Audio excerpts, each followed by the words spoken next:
안녕하세요. 그냥입니다. 자, 오늘은 AI 이야기를 또 오랜만에 한번 해보도록 하겠습니다. 제가 그동안 AI에 대한 이야기를 굉장히 많이 했는데요. 최근에 특히나 AI를 어떻게 투자해야 되느냐, 이 전략과 관련된 부분들에 대한 고민들이 많으신 것 같아서 오늘은 AI 어떻게 투자해야 되는지에 대한 고민들을 함께 해보는 걸로 하죠. 우선은 AI에 대한 걱정들이 정말 많은 것 같아요. AI 혹은 엔비디아에 대한 생각들이 많아지고 있고 고민이 깊어지고 있는 상황인데 그 고민들의 실체를 좀 한번 이야기해 보도록 하겠습니다. 우선은 제가 어젯밤에요, 안다뉴 촬영을 했는데요. 안다뉴를 통해서 이야기 나왔던 것들도 한번 좀 간단히 한번 정리를 해볼까요? 밑에 있는 댓글을 통해서 이제 뭐 보여드리겠지만 궁금하신 분은 영상을 직접 보시고요. 안델공항님께서 이제 이야기해 주셨던 엔비디아에 대항하는 그런 아이들에 대한 이야기죠. 아이라고 하기에는 너무 대단하신 분이긴 한데 짐 켈러가 엔비디아 칩 좋은데 그것만 가지고 어떻게 세상이 돌아가겠니? 내가 한번 만들어 볼게. 나 누군지 알지? 짐 켈러는 이렇게 얘기할 수 있겠죠. 야, 내가 테슬라에서도 자율주행 잘하고 애플 가서도 막 하고 AMD에서도 하고 지금 보면은 모든 회사를 돌아다니면서 그냥 도장 깨기 하듯이 진짜 새로운 것들을 보여주면서 깜짝깜짝 세상을 놀래켰던 그 짐 켈러가 엔비디아에 대항하는 AI 칩을 만들겠다고 해가지고 만들었으니 사람들이 얼마나 관심이 많았겠어요. 그 부분이 하나 있었고요. 또 하나는 셀러브라스라는 회사도 있습니다. 전 세계에서 가장 빠른 AI 칩이라고 해가지고 엔비디아가 이야기하는 HBM도 아직 넣지도 않았는데 그냥 큰 하나의 그 웨이퍼에다가 거기다가 그냥 다 반도체든 설계든 다 때려박아가지고 모든 계산들을 여기서 할 수 있는 그런 정말 슈퍼컴퓨터 같은 이런 가격이나 수율이나 이런 걸 생각하지 않고 크게 빠르게만 만드는 그런 제품들을 실제로 내놔가지고 세계에서 제일 빠른 AI 추론 반도체다 이런 이야기들이 나오고 있는 상황입니다. 그러니까 겉으로 듣기에는 짐 켈러도 그렇고요. 셀러브라스가 만드는 그런 신제품도 그렇고 뭔가 엔비디아를 위협하고 엔비디아를 당장 아성을 무너뜨릴 수도 있는 것처럼 얘기가 되고 있지만 사실 이 내용들이 현실화돼서 정말 많은 사람들이 엔비디아 칩 이제 나 이제 니네 거 안 써 라고 얘기하면서 이런 칩들을 사용할 때까지는 사실상 시간이 굉장히 많이 걸릴 뿐만 아니라 이렇게 된다고 하더라도 엔비디아 거를 무너뜨리려고 엔비디아를 없애려고 하는 건 아니다 라고 짐 켈러도 얘기했기 때문에 이 자체가 굉장히 큰 위협이 되는 건 아닌 것 같다라는 생각이 우선 듭니다. 그런데 이제 두 번째 이야기는요, 좀 고민해 볼 필요가 있는 것 같아요. 우리가 그동안 엔비디아 칩에 열광했던 이유는 이겁니다. 쉽게 말하면은 계산을 했는데 성능이 좋아져. 그래? 그럼 한 번 더 해봐. 근데 또 좋아지는 거죠. 야, 한 번 더 하면 그래도 더 좋아지기는 어렵겠지? 한 번 더 해봐. 근데 또 좋아지는 겁니다. 그냥 깜짝깜짝 놀라면서 야, 그럼 계산 한 번 더 해봐라. 더 해봐. 그럼 결과 더 좋아지겠지? 라는 것이 이어졌기 때문에 야, 도대체 얼마나 더 계산을 해야 되는 거냐? 라는 것에 대한 질문에 대해서 대답을 제대로 명확하게 못했다는 거죠. 그러니까 계산 더 해보자. 더 계산해봐. 라는 이야기가 나왔고 엔비디아에 대해서 더 열광하게 됐는데 요즘에는 그게 아닌 것 같다라는 고민들이 지금 나오고 있는 상황입니다. 이것은 이제 IT의 신 이영수 대표님은 이렇게 이제 비유를 하셨는데 이런 거죠. 예를 들어서 대학 입시를 앞두고 있는 고등학생이에요. 그래서 수학 문제를 처음 풀어봤습니다. 한 권을 다 풀었어요. 그랬더니 점수가 50점에서 80점까지 크게 올랐어요. 근데 이제 두 번째 이제 책을 열심히 풀어봤습니다. 다 풀었어요. 그랬더니 80점에서 90점까지 올라갑니다. 많이 올라간 거죠. 더 풀어야지. 근데 그 다음에는 90점에서 95점까지 올라갔고 그 다음에는 95점에서 95.5까지만 올라갔다. 라고 하면 이게 좀 고민이 되는 거죠. 이거 한 권을 더 풀어야 되나? 더 푸나 안 푸나 비슷하다고 한다면 뭐라 더 풀지? 라는 생각을 하게 만드는 그런 시점이라면 고민을 할 수 있는 시점이라는 거죠. 하지만 여전히 이 부분은 끝나지 않은 이야기라는 것이요. 혹시 엔비디아 칩을 제일 많이 가지고 한 xAI가 야, 이거 몰랐지? 야, 나 이거 이렇게 해가지고 이렇게 계산해 봤더니 짜잔, 나 엄청 더 좋은 게 나왔어. 또 깜짝 놀랐지? 라고 얘기할 수도 있고요. 아니면 오픈 AI에서 새롭게 준비하고 있는 제품들이 야, 이게 데이터들을 그냥 데이터가 아니고 이렇게 해가지고 한번 학습해봤더니 이런 게 나왔네 라고 깜짝 놀라 할 수도 있습니다. 여전히 아직 끝나지 않은 이야기라는 거죠. 하지만 이 결과가 나올 때까지 기다리기 어려운 투자자들은 됐어, 이제 그만, 이런 분위기가 충분히 연출될 수 있는 그런 상황이다라는 거고요. 또 한 가지 개인적으로는 많은 사람들이 얘기하고 있지는 않지만 이 기후에 대한 문제도 좀 중요한 것 같습니다. 뭐 안대공학 에러님도 소개해 주셨던 것처럼 대서양이 최근에 온도가 급격하게 올라가는 게 아니고 급격하게 낮아진답니다. 이게 아마도 북극에 있는 얼음들이 많이 녹아서 그런 것이라는 추정들이 나오고 있는데요. 아직까지 과학적인 근거가 정확하게 밝혀지진 않았지만 이상한 현상들이 많이 나오고 있는 것은 사실이어서 이 기후 문제에 대해서 이야기할 때 어떤 이야기들이 최근에 나오고 있냐면요. 그린 컴퓨팅이라는 얘기가 나오고 있을 정도예요. 그러니까 AI 개발하는 거 좋은데, 야, 데이터 센터 만드는 거 좋은데 너네 열 식혀야 된다며. 그거를 야, 북극에 있는 그 찬 물로 하면 어떡하냐. 지금 얼음 다 녹게 생겼는데, 그런 이야기들이 지금 나오고 있다는 거죠. 그러면서 파이낸셜 타임즈에서도 빅테크들에 대해서 신랄한 비판을 하는 것이, 야, 옛날에는 니네 아리백을 한다든지 뭐 하면서 지구 생각하는 척 하더니 요즘에 지금 AI 경쟁하느라 정신없어가지고 그런 다 잊어버렸니? 니네들? 이런 지금 비판의 목소리가 커지고 있는 상황이다라는 거죠.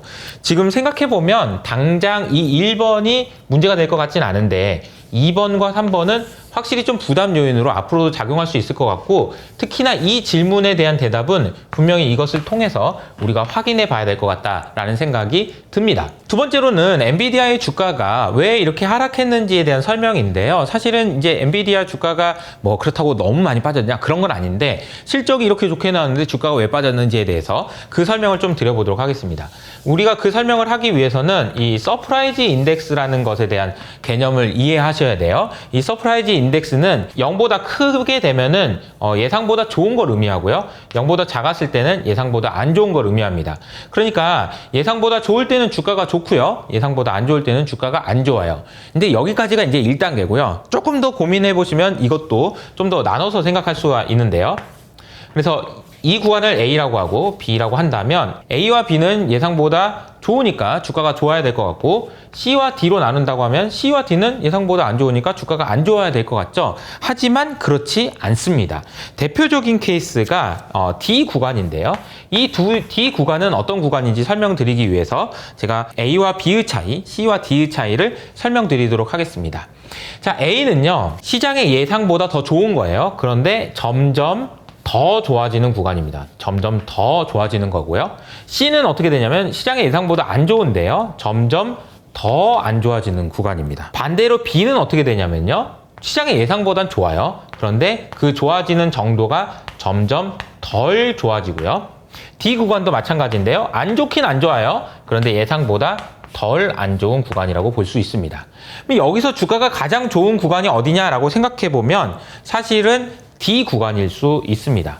왜냐하면 예상보다 더 안 좋아지고 이런 과정에서 시장은 야, 얘 망하겠다, 야, 이런 생각을 할 수 있는데 알고 보니까 얘가 망할 정도는 아니네 라고 하면서 시장에 서프라이즈를 줄 수 있다는 거죠. 사실은 안 좋아요. 안 좋은데 예상보다 덜 안 좋다라는 사실 때문에 주가가 올라갈 수 있다는 점을 생각해 본다면 엔비디아가 이번에 주가가 하락한 것도 마찬가지로 생각해 볼 수 있다는 거죠. 시장보다 더 좋았어요. 더 좋아요.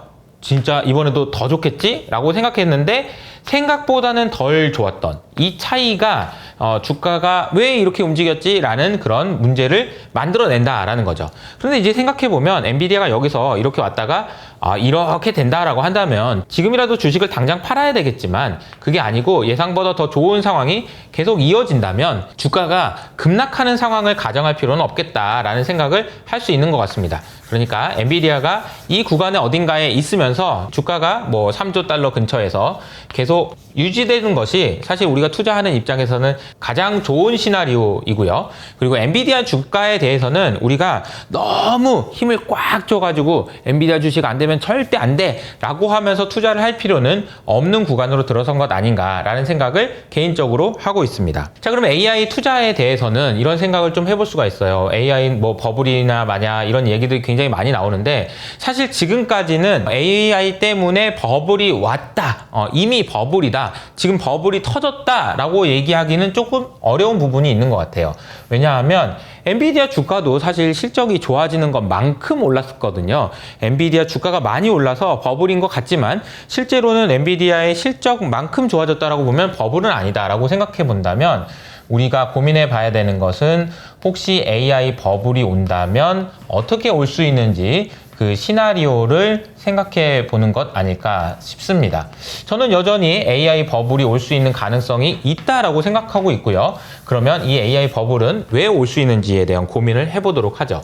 제가 생각할 때는 크게 세 가지로 나눠볼 수 있을 것 같아요. 첫 번째로는 이 기업이 있고요. 두 번째로는 투자자, 세 번째로는 소비자의 관점이 있을 것 같습니다. 자, AI를 바라보는 기업과 투자자 그리고 소비자의 관점이 어떻게 변하는지에 따라서 버블이 올지 안 올지를 결정할 텐데 이 세 경제 주체가 결과적으로 비이성적인 행동을 할 때 AI는 버블에 빠지게 될 겁니다. 자, 그러면 기업의 입장에서 먼저 생각해 볼까요? 얼마 전에 이제 구글의 CEO가 이야기했었죠. 야, 우리가 AI에 대해서 과소 투자하는 것이 과잉 투자하는 것보다 훨씬 더 위험하다라고 이야기를 했다라는 점. 이것은 기업이 점점 더 비이성적으로 바뀌고 있다라는 것을 의미합니다.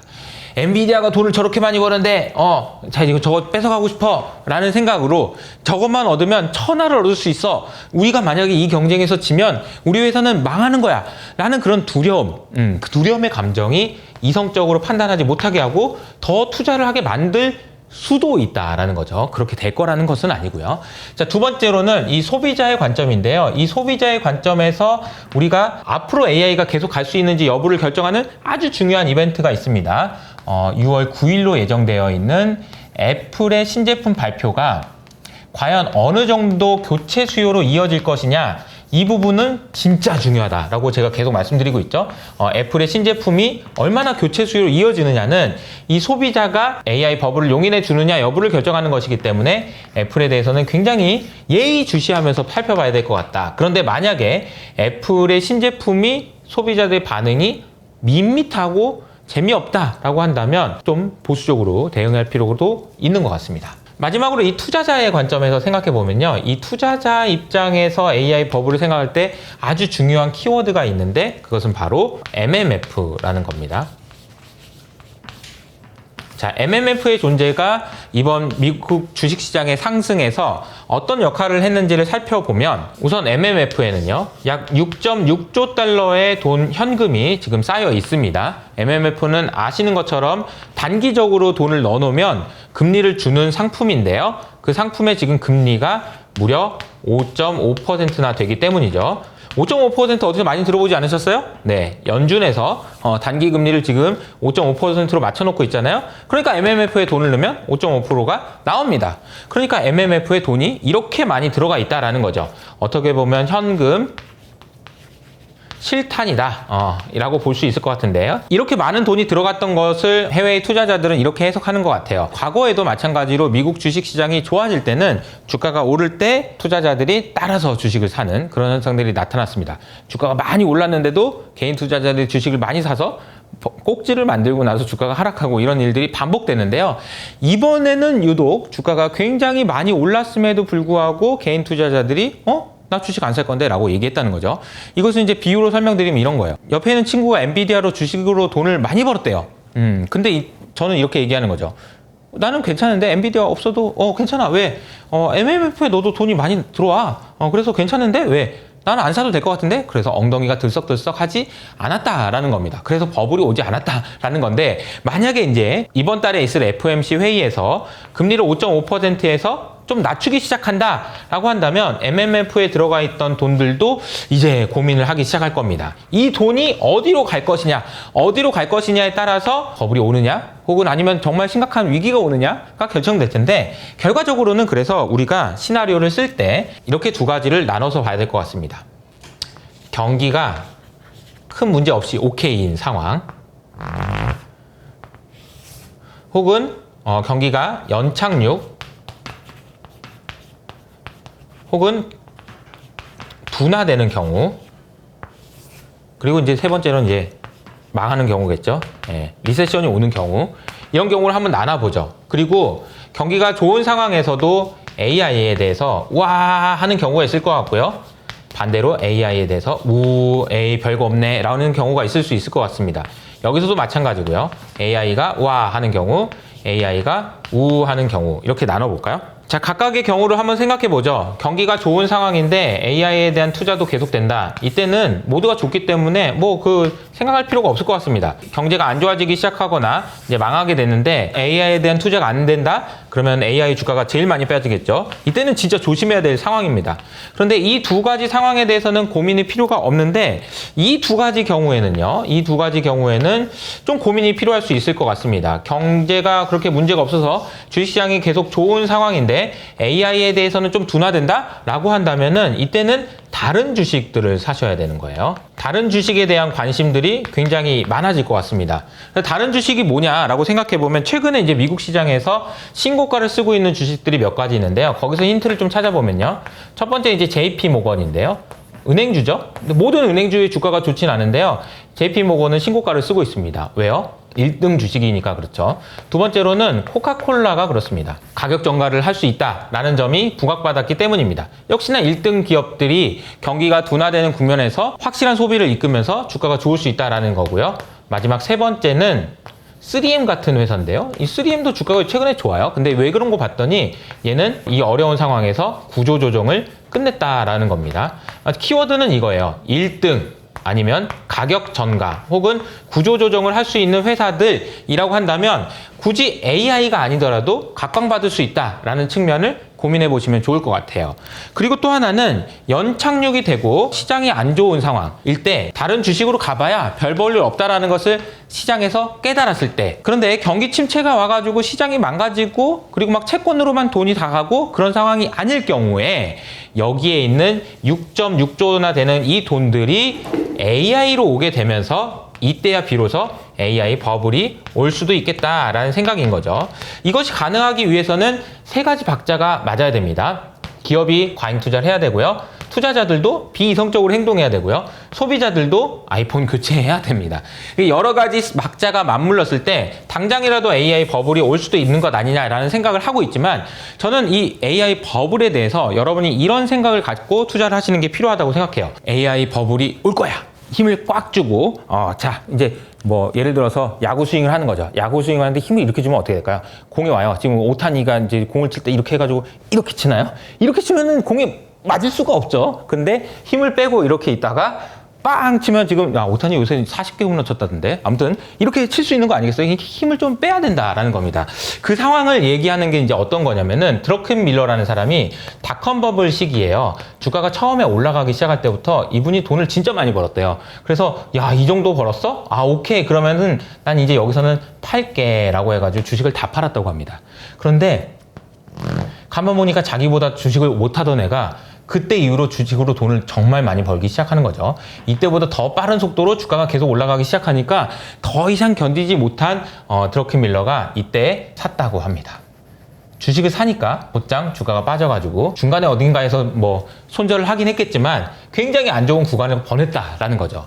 이때 드러켄 밀러가 했던 그런 경험들을 우리 현재의 상황에 적용해 보면 AI 버블이 올 수도 있다라는 가정하에 여기서 혹시 뭐 빠질 수도 있고 올라갈 수도 있지만 여기서 주식을 다 팔아서 혹시라도 생길 수 있는 이 버블이나 업사이드 리스크에 대해서 대비하지 않으면 오히려 주가가 굉장히 높은 가격에서 비이성적으로 잘못 판단할 수 있다라는 점을 생각하실 필요가 있는 것 같아요. 자, 오늘 말씀드린 걸 정리해보면 AI에 대한 우려 있습니다. 그리고 주가가 좀 쉴 수 있어요. 그런데 그럼에도 불구하고 AI 버블이 올 수 있는 그런 시나리오는 여전히 남아 있는데요. 그렇다고 하더라도 AI 버블에 대해 힘을 꽉 주고 있기보다는 좀 여유 있는 자세로 혹시라도 생길 수 있는 업사이드 리스크에 대해서는 나는 대비하고 싶다라는 생각을 가지고 투자하시면 어떨까 싶습니다.